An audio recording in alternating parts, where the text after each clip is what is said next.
How should we train as we get older? This is going to be a very unpopular opinion simply because people don't like the answer, but this is like the most accurate thing I can possibly say to you. The first thing that we lose as we get older is that fast twitch. Yeah, it's that explosiveness. It's interesting. You'll see guys hit amazing numbers even in their 40s in terms of strength.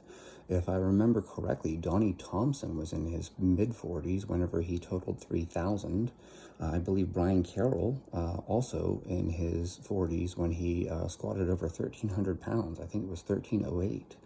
And if I'm drawing things up in my brain correctly, I believe Ed Cohn also hit his biggest lifts in his 40s, and so did Fred Hatfield. Fred Hatfield squatted over 1,000 pounds in his 40s. Now, why is this? Well, powerlifting is kind of incorrectly named. Powerlifting is actually strength lifting. And that comes back to that whole stupid thing about power being, force times, the speed and all this stuff like that. There's the weight and the velocity, and that's how, like, it's physics crap, right?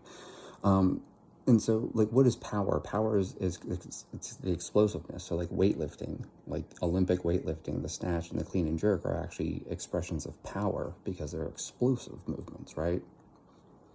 And as we age, it seems that we can very well maintain our strength. There you'll see guys that are in their 50s that are still lifting very heavy weights, and also you'll see that endurance seems to be something that people can maintain as they age. But what do you lose as you age? Big time. Speed.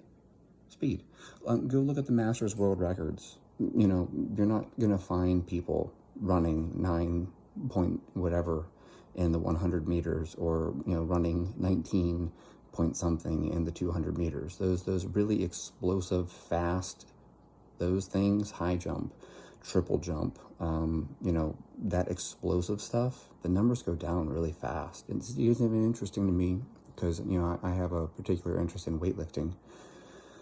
You don't see weightlifters over the age of 35. It's really, really rare. And what's interesting is that the records drop off very fast. You look at the age of 40 and suddenly it's like, well, there's a big decline. And then 45 and 50, and boy, there's a big decline in the records for weightlifting. Why is that? Well, it's because you lose that fast twitch, that explosive tissue. And so my argument here is that because that's the tissue that we tend to lose, it's use it or lose it, I think that it's really important that people continue to jump, sprint, throw, and do those explosive types of movements as they get older. Now, what does that look like for you? Well, maybe that isn't a 200 kilo clean for you. Maybe you're just swinging a kettlebell explosively. Maybe you're throwing a kettlebell. I think throwing kettlebells is fantastic, by the way. If you haven't seen all the old Soviet stuff where they threw kettlebells, I think throwing kettlebells is a fantastic exercise. Throwing medicine balls, throwing the shot put, throwing the discus, throwing the hammer, throwing literally anything. Explosive throwing, box jumps, trap bar jumps, any type of explosive movement that you can include. And when it comes to sprinting, this is the thing I want to express here real quick. I don't think people understand how little sprinting you need in order to actually maintain it. I point out to people that I run every day, okay? And I don't run a lot. I've expressed this 1,000 times, like less than 10 minutes of running a day. But I'll do something like run as hard as I possibly can for a minute, walk for a minute. Run as hard as I can for a minute, walk for a minute. And I'll do that like 4 or 5 times, okay? That's not sprinting, that's running. Sprinting is even shorter. Sprinting, I like to think of sprinting as basically accelerate and then hit your top speed for like 5 seconds and shut it down. You can't sprint fatigued. If you're running less than, if you're at 95% of your max speed, you're not really training max speed anymore. Max speed means max speed. So, like, you're going to basically do like a flying 10 or a flying 20, right? So you get a run, get started, which, is going to end up being maybe like 40 meters-ish total because you're getting a run going, and you're going to accelerate to top speed. And you're going to hit that just for a couple seconds, maybe 5 seconds max, and shut it down. And I'll do that 2, maybe 3 times, twice a week. That's about it. It's not much. It's really not much at all. But you know what's weird is that just touching that top speed twice a week, literally sometimes just twice per session, somehow I've managed to maintain a pretty good amount of speed. If you think about that, I'm running max speed for a whopping 20 seconds per week, but you can't do that in a fatigue state. So you need to be fresh when you are going to sprint. You can't do it fatigued. So I think that those are the things that people should be doing as they age. I think that it's really important that people do need to maintain their strength. By all means, maintain your strength, lift things. And in fact, actually, I'm going to touch on something else here real quick. Robert Oberst gave an interview with Joe Rogan, and he made this comment about how you shouldn't deadlift. I completely disagree. And although I can't really comment on, older populations as a personal experience, my mother's in her 70s. I just have my mom, well, let me back up. I started my mom off with a 15-pound kettlebell. Here, Mom, deadlift this kettlebell. Yeah, and box squats, okay? Why would I choose a kettlebell and box squats?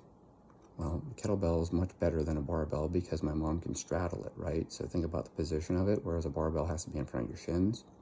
And then the other point to this is that why a box squat? Because you want to maintain the ability to get on and off the toilet for the rest of your life, in and out of chairs for the rest of your life, on and off the couch for the rest of your life, in and out of the car for the rest of your life. You don't want to lose those things. So my mom does box squats, and she started off with a 15-pound kettlebell. Now she has a 20-pound kettlebell, okay? And she went from deadlifting a 15-pound kettlebell to swinging a 20-pound kettlebell. Now, I don't have a problem with this. I think this is great, okay?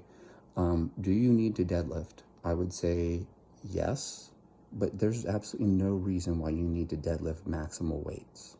So you chasing a 1,000-pound deadlift, maybe not the best thing for you.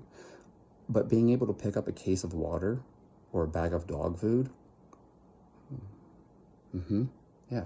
And so it's like I was talking to my mom today, literally had this conversation today. My mom was telling me about how she used to struggle to pick up a case of water. Just a case of Aquafina at Walmart. What is it, 32 bottles? And now my mom can pick it up without any problem. Now that's interesting because my mom's older now and more capable. So as we age, I think it's important that we maintain strength. But back to my original point, I also think that because the first thing we lose is that fast twitch, that explosiveness, I think that that's really important that people work on that stuff. Whether that's just doing jumps, doing hops, jump rope, sprinting, throwing, choose something explosive. And like I pointed out, twice a week, 2 intervals where I touch top speed for less than 5 seconds. It really, it can't be any more minimal than that. I spend more time warming up than I do running maximally. I warm up because I don't want to pull a hamstring or something, or I don't want to pull a calf or whatever. But the point being, the dose is very, very small. It's like a 10-minute workout. And that's including the warm up. So, just think about that for a bit. I really think that that's an important thing as we age. Maintain that explosiveness. And, obviously you want to maintain all those other factors, but I think the most important one is the one that we lose. Use it or lose it, explosiveness.